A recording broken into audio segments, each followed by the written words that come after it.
Okay, good morning everyone. We are back with a new episode in Kanya Podcast. We have here new guest. Ako nga pala si Jonathan Bautista. I'm DJ Ray. And I am Valerie Custudio and you can call me Ate Val. Kayo po, Sir Jonathan at saka Sir Ray. Ano pong pwedeng makitawag sa inyo? Makinig DJ or Ray. DJ Sa akin naman ay Atan. Atan. Kuya Atan. Okay, so our topic for today is about goals and dreams in life. So first question, what do you dream about? Ano ang pangarap ninyo? Pangarap ko. Pangarap sa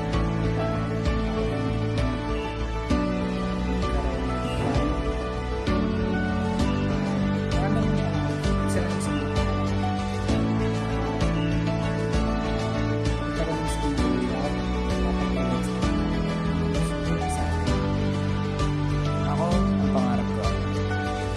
Una muna, may makapagtapos ng pag-aaral. Sunod na, nung magiging pangarap ko, makapasa sa board exam. Then magturo. Sa private muna 10 years and then makapagturo dun sa school na pinagtapusan ko, which is Lipa City Senior High School. And then, mapagtayo ng bahay ng mga magulang ko. After nun, magkaroon ng Planado ng buhay ninyo eh. Yan pangarap. My dream is to become a teacher. So parang same lang din kasi mo din makapagtapos. Kasi mo din makapasa sa board exam and then become a licensed teacher. Okay, so paano nyo na-define ang success in relation sa mga dreams sa goals mo? Like for me, I define success kapag nakuha ko na yung kapag ako yung naging teacher ko sa job. That's what success. sa akin. Success para sa akin. Matatapos mo yung gawain sa buong ka. Worth it. But, yun. Yung ma-achieve mo lang yung ginagawa mo sa mga naging productive ka, patiently, sa lahat ng accounts mo, practical, sa balay, yun, naitawid mo sa maghapon. Yun sa akin. So, masyado malawak ang success. Pero para sa akin, ang success, yun yung progress na kung saan, kahit anong hirap, kahit anong pagod na niranas mo, hindi ka sumuko. Yun sa akin na para, yun ang success para sa akin. Okay, so in relation sa hindi pagsuko, paano mo minomotivate ang sarili mo to take action? Kasi we all know na ang action ang pinamahirap na gawin in terms na achieving your dreams and goals. Kasi minsan, oo, may pangarap sila pero hindi naman sila nagawa ng action para makuha yung dreams and goals na yun. Tama. So how do you motivate yourself to take action? Sa akin, paano ko rin motivate yung sarili ko pagdating sa challenges? Motivate ko yung sarili ko. Isipin ko lang yung ano ba ang goals ko sa buhay. Ano ba yung gusto kong gawin? Yun yung passion eh. Kasi kung alam mo yung gusto mong gawin sa buhay, kahit anong challenges pa o malalagpasan mo eh. Kasi ang nasa mindset ko yung passion, yung challenge, hindi naman mag-stay yan eh. Napatapos din yung challenges mo. At the end of the day, hindi naman matapos eh. Pero nakamindset sa sarili mo yung matapos din yung goal mo sa patuloy. Para sa akin, paano ko nga pinamotivate yung sarili ko? So first of all, gusto ko lang malaman nyo, I'm a working student. Yes. I'm a working student from SM. So, para sa akin, limited na yung time ko. Dahil dun, wala na akong oras para hindi gawin yung mga dapat gawin. Diba? Schoolworks. Yes. Wala na akong oras para sa mga magdakwat siya, gano'n. So, kahit napapagod ako, pinipilit ko pa rin yung sarili ko kasi nga, yun din naman yung gusto ko. pinasok ko yun, kaya kailangan ko yung tapusin. Yun yung mindset ko. So for me, my biggest motivation kasi ay ang aking family.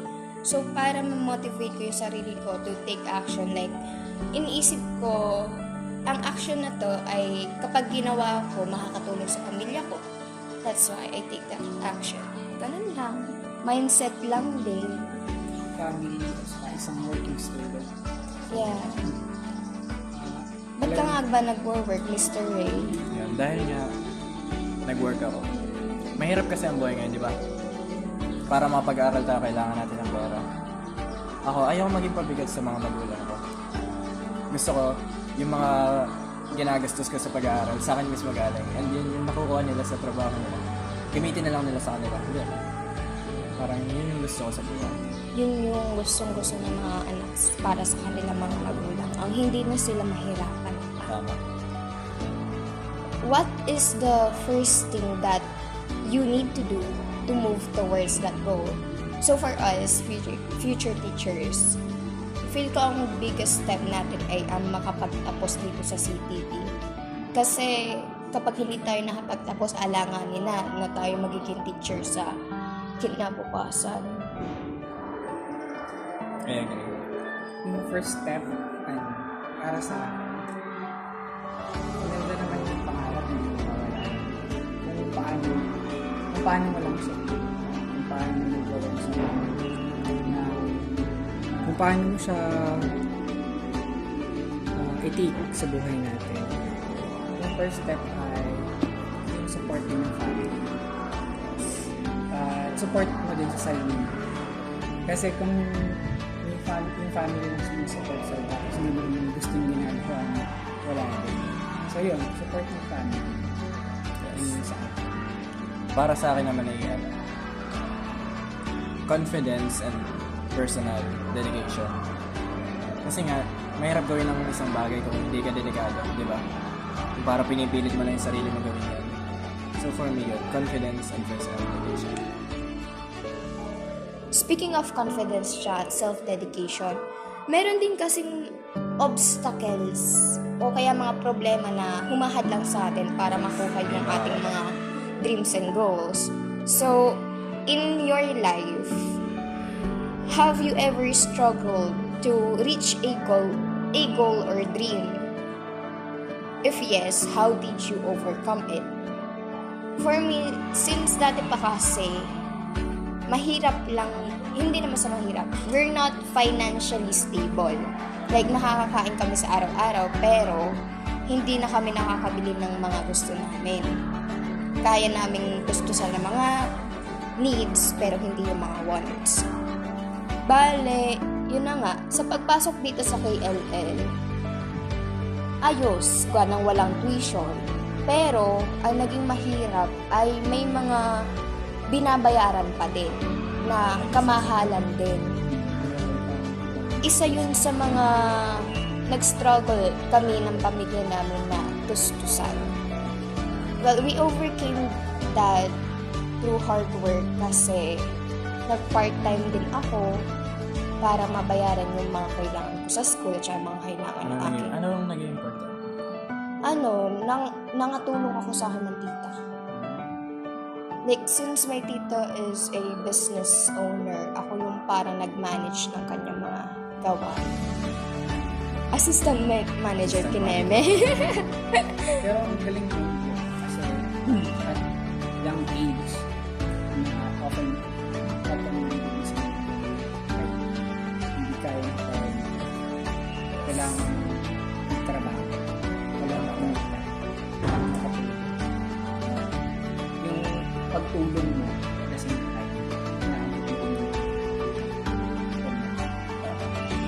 Sa akin kasi yung mga obstacle, nandiyan na yan sa pag-abot mo sa pangarap.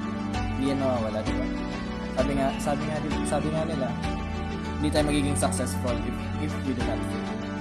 So para sa akin yung mga obstacle na yan. Yung mga obstacle na yan, nandiyan yan para palakasin tayo everyday. Yun. Okay, so sa tingin nyo, how would our lives change if we achieve that goal, feel ko para sa akin kapag ako yung naging teacher, medyo financially unstable pa rin. Pero, nadadagdagan yung parang kita. Like, nakakatulong sa pagbabayad ng mga bills sa bahay.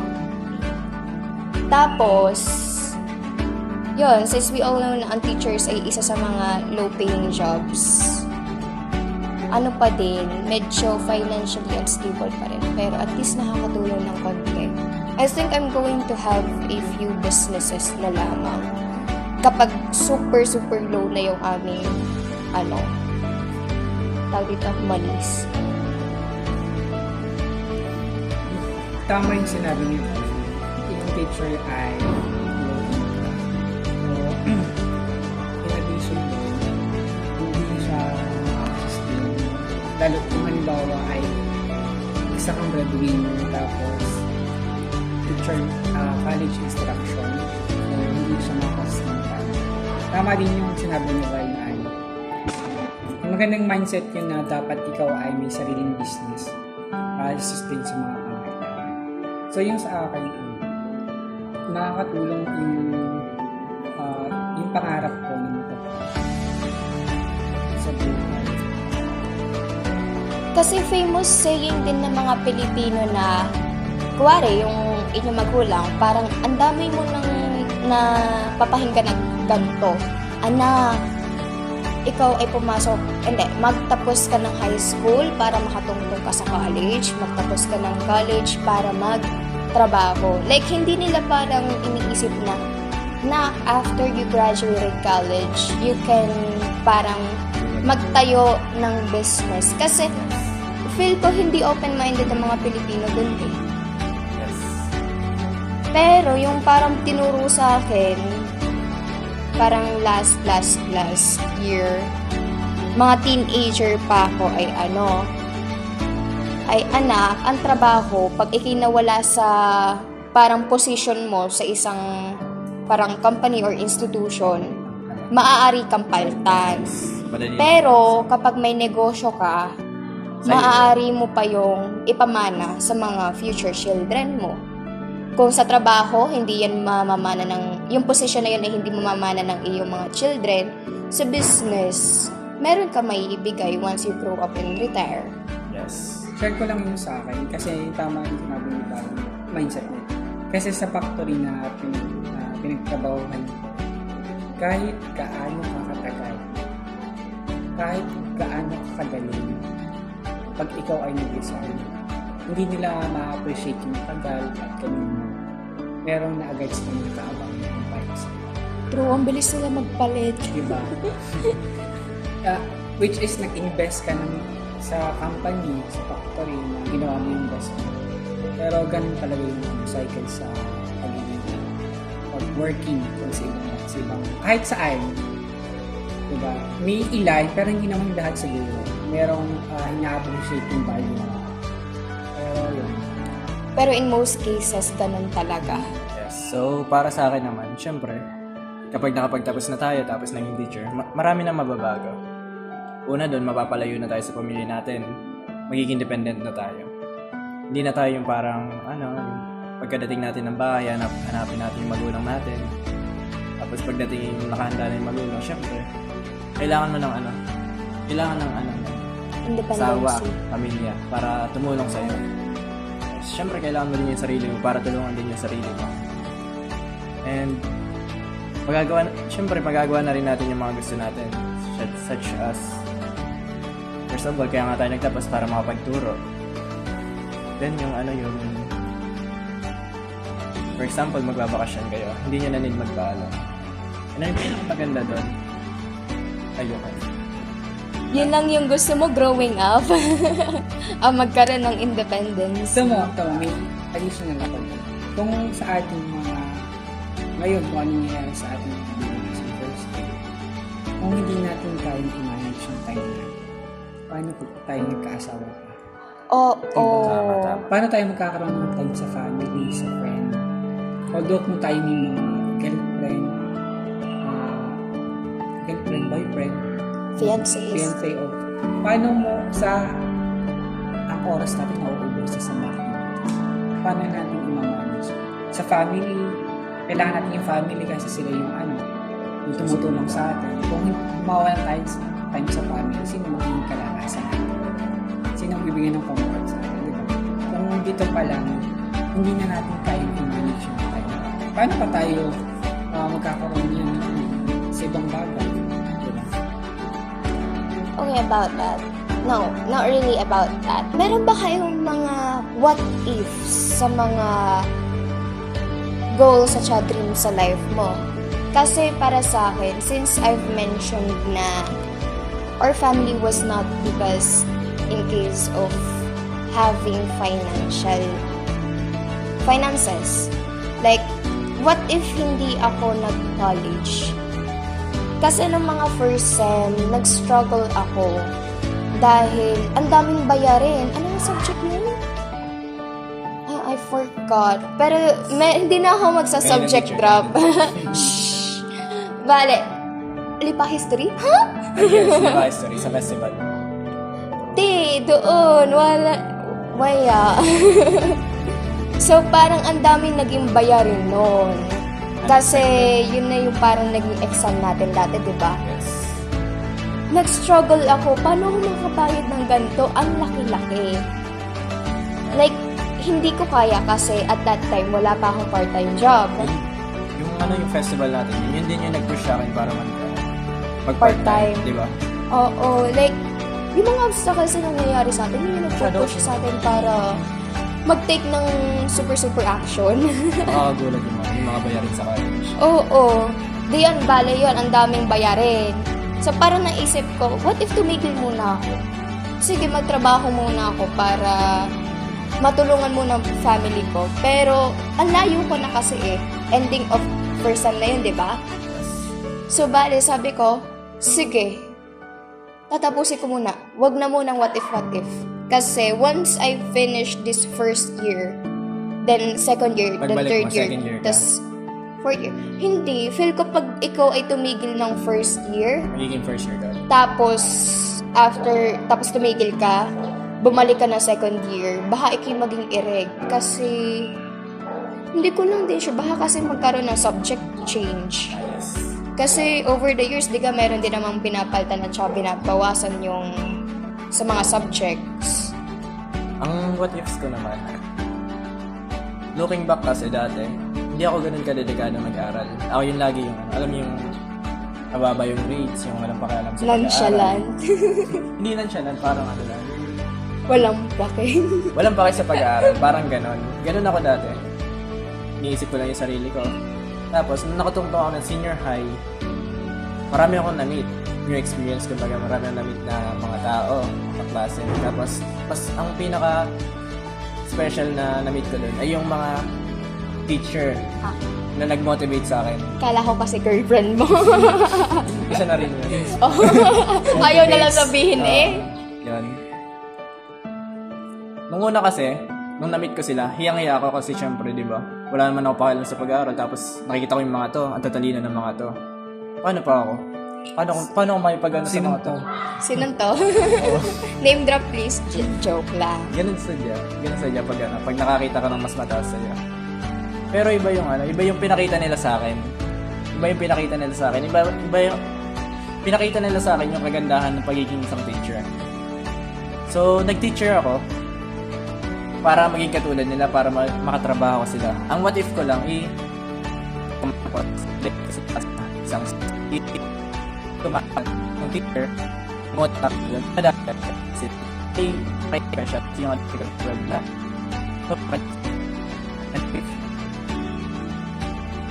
lahat sa Plan mo ba na pagkatapos mo tapos puntahin ka?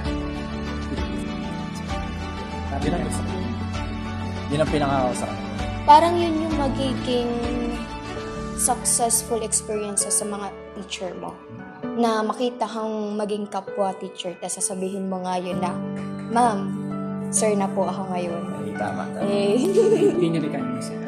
So yung what if ko naman, kung nagpadala ako dun sa failed ng exam, sa entrance exam sa college. So, failed ako noon. Anong year ko? ngayong first. So, yun yung failed ako doon. Kung nagtagal ako, di ba, kung may failure, hindi ka natutunan. So, yung nag-encourage, isa sa nag-encourage sa akin, na gumawa kami ng paraan, kami mayor, yun. So, nagawa naman ng paraan. At yun, nagpunta ako sa bako. Tapos ito, dito na ako sa gusto ka talaga yung pagiging picture. Passion naman talaga yung mag-picture. So, yun. Kung una pa lang hindrance or may obstacle, malalagpas tayo. Kasi nakaplan plano yung gagawin. Ang sa atin lang, kung paano natin siya i-detail, kung paano natin malalagpas. Kasi ang mahirap sa tao, once you experience failure, Sumusuko na kagad. parang ang hirap na ulit tumayo. Yes. Pero ang hindi nila alam, yung failure, part yun ng success. Oo, like, ayaw nilang parang i-mindset na lang na, nag-fail ako dito. So, I'm going to do my very best the next time para maka-achieve naman ako ng different result. Depende na rin talaga yan sa mindset. At stepping stone. At environment. Kasi kapag nasa negative environment ka, ano na lang kapag mahirap kasi kapag ang isang tao ay nasa negative environment. Kasi kapag negative yung mga kasama mo sa buhay, you can't help but be negative yourself. So, anong dapat gawin mo? Well, I just suggest na be positive even though you are in a negative environment. Huwag ka magpapagawa. Kasi, pwede din naman na yung positivity mo, ma-influence yung mga negative people sa paligid mo. Then they become positive din. Posible din kasi yun. Pero wag kang padadala sa negativity kasi isa yun sa mga mahirap sa isang tao na kapag ikaw ay sumuko, wala na. Hindi mo ma-achieve ang iyong mga goals at dreams sa life. Yes. Kung yun pa nga lang maliit na bagay, sumusuko na sila. Paano pa kapag malaki, di ba? Kaya nga, kapag gusto mong gawin ang isang bagay, ginagawa mo ang lahat para makuha yun. Pero kapag ayaw mo naman, ang dami mong dahilan, di ba? Ano nga yung quote na yun? May gusto, may paraan. Ayun. Ayaw, may dahilan. Yun. So, ano pa nga mga hindrances na encounter natin towards achieving your goals? So, sa akin, about money. So, meron pa ba? Family problems. Yun, pwede din yung family problems. Kasi parang tuwing may nangyayari sa family, wala, nagre-reflect din yun sa'yo.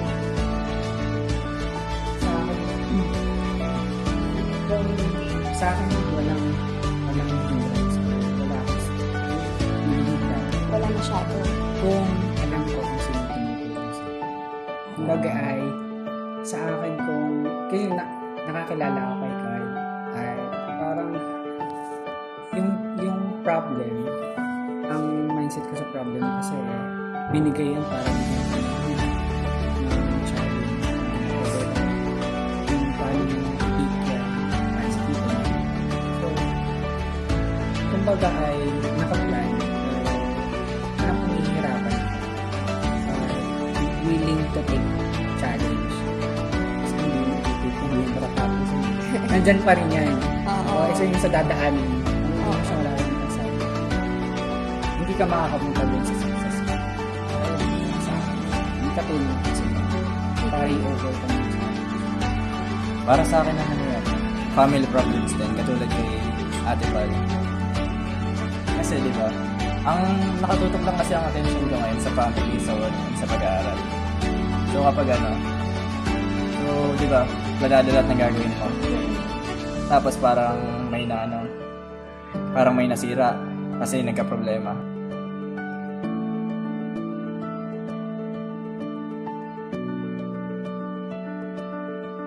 So parang madami na maapektuhan doon yung time management mo.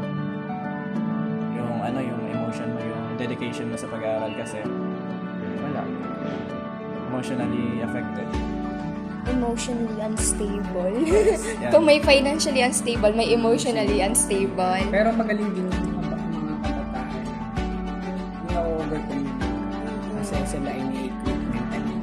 At Oo. nasaset aside yung family problem. Bale, nasa mindset na din yun.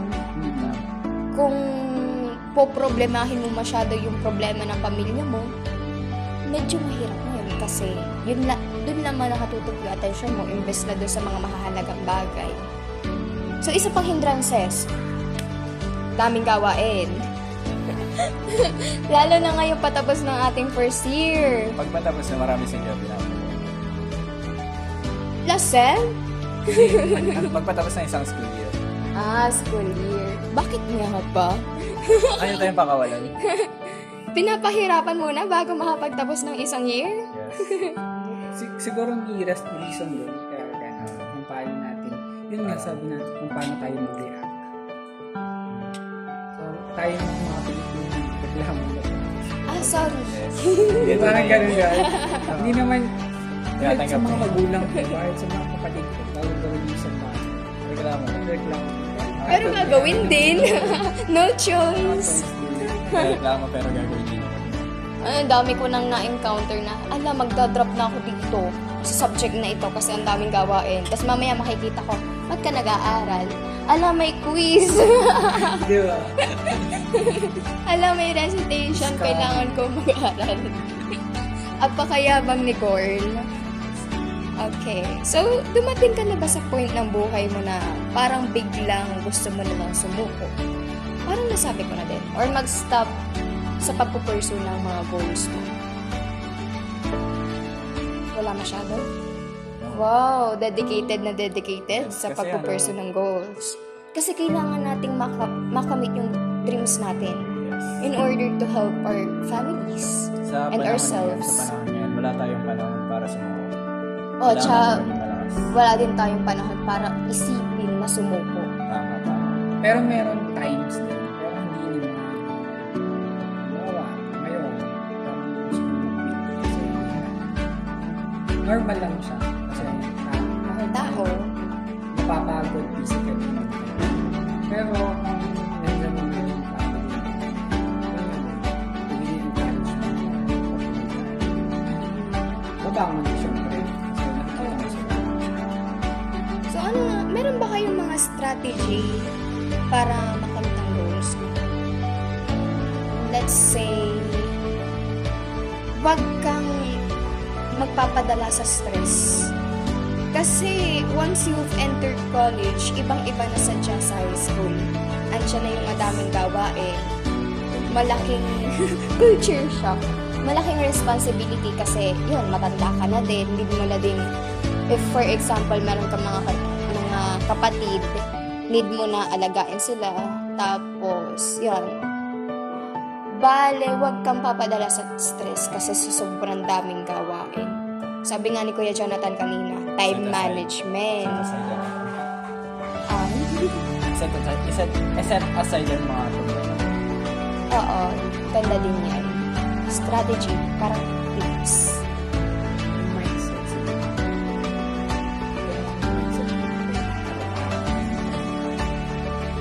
So, yung hirap, baliwanan mo kasi makapagtapos na makatulong sa mga kumbaga easy Oo. kumbaga yung nahihirapan ka yung difficult makatulong easy so meron mo na ang look forward mo ay malayo hindi malayo Yung parang end. Oo. Para sa akin naman yung mindset mo. Tapos may being productive each day. Kasi ako kasi mahilig ako manood ng video sa YouTube. Yung mga yung mga philosophy, ganon. So, sabi nga nila, para makamit mo yung goal mo, kailangan mo maging productive each day. Paano nga ba yun? So, first of all, gigising ka na maaga. Mahalaga yun. Na-experience ko na yun kasi, di ba, na-experience naman natin kunyari, pag gumising tayo ng tanghali, morning person tamad na tamad tayo buwangon, tapos tapos, di ba, parang wala tayong ma-achieve na kahit sobrang late na bagay. Pero ako nung sinubukan kong gumising na maaga, tapos pagkatapos nun ay linisin yung kama ko, yung pinaghigaan ko. Yung parang may routine ka. May routine ka kung paano mo i-handle ang bawat araw. So, yun. So, nung ginawa ko yun, mas na-encourage ako na natapusin ang isang bagay. Kasi nga, pagkagising ko pa lang, naging successful na ako by being productive. Di ba? Okay. Yun yung tip ko. Sorry po ha. Ako kasi yung tipong tao na sa Tanghaling weekends. gumising. Ang tanghalian, umagahan. Ang panggabi, tanghalian. Anong oras pa ng tulog? Umaga na din po. Addition bro, ikaw ay practical sa ating health. Diba? Tama. Mahalaga yung Tayo ay success. sakitin, hindi mo ma-answer yung goal mo. So, dito pa lang, hindi mo na kayang pangatawan mo at hindi mo na kayang alagaan yung sarili mo. Kaya dapat maging strong, independent. Katulad nga nung sinabi ni Val, umaga na rin siya natutulog. Tapos yung tanghalian. So, kung tayo ay magpapalipas ng pagkain, so, malaking factor yun sa atin. Nasasaktan na po ako. Di ba, kung hindi mo alagay yung self, sino mag-aalaga? So, wala ka namang joke. Diga, alam mo, Proper balance. at maging isipin niya siya ng family. Kaya dapat, din, balance, mind, at saka health natin. Ito kasi. Let me defend myself. Kasi, di yun, pagod ka Monday to Friday. Sa school lahat nakatuto. Oh, after na Friday, after PE, bagsak sa kama. Ang gising, 11 o'clock ng umaga. Kasi, ang pamilya ko, ang gising din, 10 at saka 11. So, parang okay lang sa kanila na garni yung tulog. Basta, complete yung 7 to 8 hours yung sleep. Pero, dadating ako sa bahay ng, anong oras ang labas natin? Pero, kami ay 7 na alis ko ng may practice sa isang subject. E di makakadating sa bahay ng 9. Tutulog ng 11. 12 hours na sleep! Over na yan, dapat Wow. 7 to 8 lang. Yain yun na. Okay Yun na lang. kasi yung parang Pahinga pahinga. mo, Oo. ka ng mga bawi. At least for every week, may 12 hours kang tulog sa isang araw. Tapos yun, ang tulog na ulinan ay mga 1 after na Saturday kasi yun na yung time na ginagawa ko yung mga assignments. Kasi from tanghali to gabi, naglalaba. Ganon kadami ng labahin sa amin. Kasi 3 pamilya nasa bahay namin. Okay, next ay... What will you do after you achieve your dreams and goals? Pag na-achieve ko na yung mga goals ko, magsaset ko diyan ang panibagong goals. So, para hindi ako maging stagnant. Kumbaga ay magkaroon pa rin ako ng development. Magkaroon pa rin ako. Kasi kung natapos ako dito sa isang successful or goals sa aking buhay, hindi ako mag-stay. So, madi-deserve ako ng punta. Kasi ang buhay natin, dire-diretso na. Oo. Hindi din naman yan titigil after you achieve your goals. Eh di makisabayan ka na lang din. So, agree din ako kasi, di ba, mahaba yung buhay natin. Pero sinasabi ng ibang maikli. Pero di ko pa masasabi yun kasi bata pa lang tayo. Kumain sila ng pansit. Napahaba ng buhay. So, para sa akin,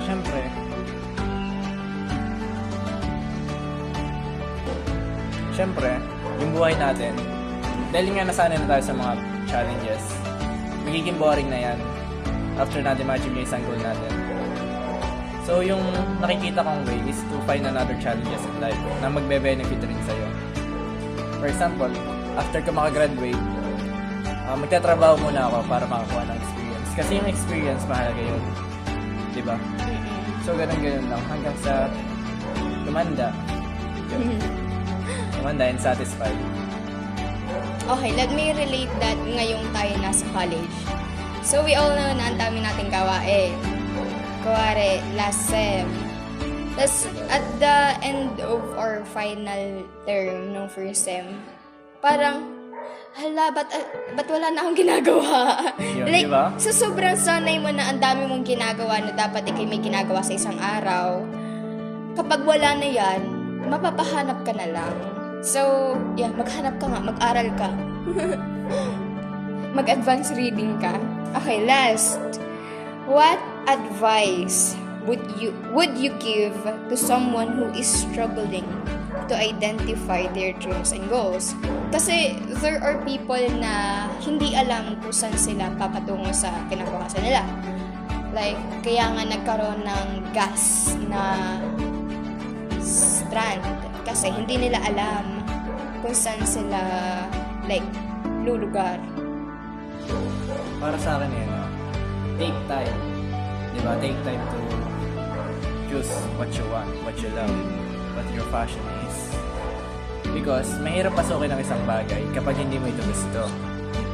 Take time kasi pag tinake mo naman ang time mo, you're not early, you're not late, you're just on time. Di ba? So may tamang panahon. So yung akin yan, kailangan nakalala mo siya. Wala lang yung sarili mo. Kung ano yung strength mo, kung ano yung weakness mo, at ano ba yung gusto mo. Oo. Diba? Kasi may mga factor yun sa paghahanap mo kung ano ba talaga yung gusto mo sa buhay mo. And, di ba sabi ni Biro, hindi natin alam kung ano yung kinabukasan.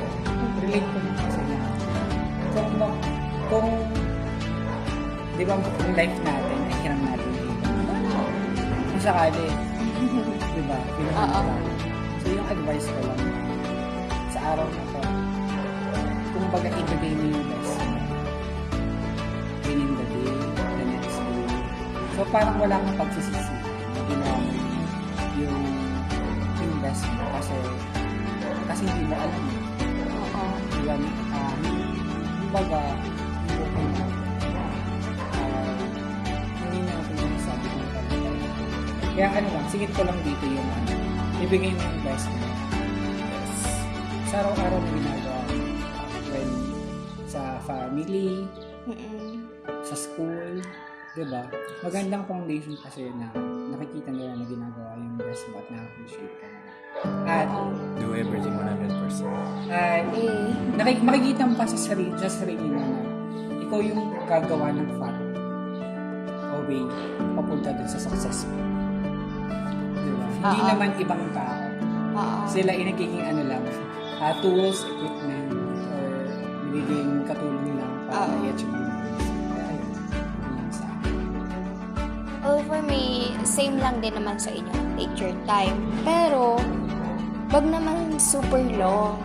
Kasi, isipin din natin yung mga nag-iintay sa atin. Tama. Kasi, since dati pa, nag-iintay sa Diyos si na mama at papa na makapagtapos ako. Ayaw nila akong pagtrabahuhin. Sabi nila na, ikaw muna mag-aral. Kami na muna bahala. Kaya, di ba sabi ko kanina, dapat ako'y titigil na muna ng first sem. Sabi ko, if ako'y tumigil, magiging irregular ako. Madadagdagan yung years ko dito sa college. Ayoko na silang paantayin ng mahaba pang oras. Yun. So, hindi naman palagi malakas magulang na. oo. There are times na nagkakasakit din sila. So, yun. Pag nagkaganon niya, sino na magpo-provide? Kaya don't take too long. Sa pagde-decide on what you want. Yes. And that is for all for today. This is Konyo Podcast. I am Val. I am BJ Andonay. And we will end here. Bye, guys. Bye.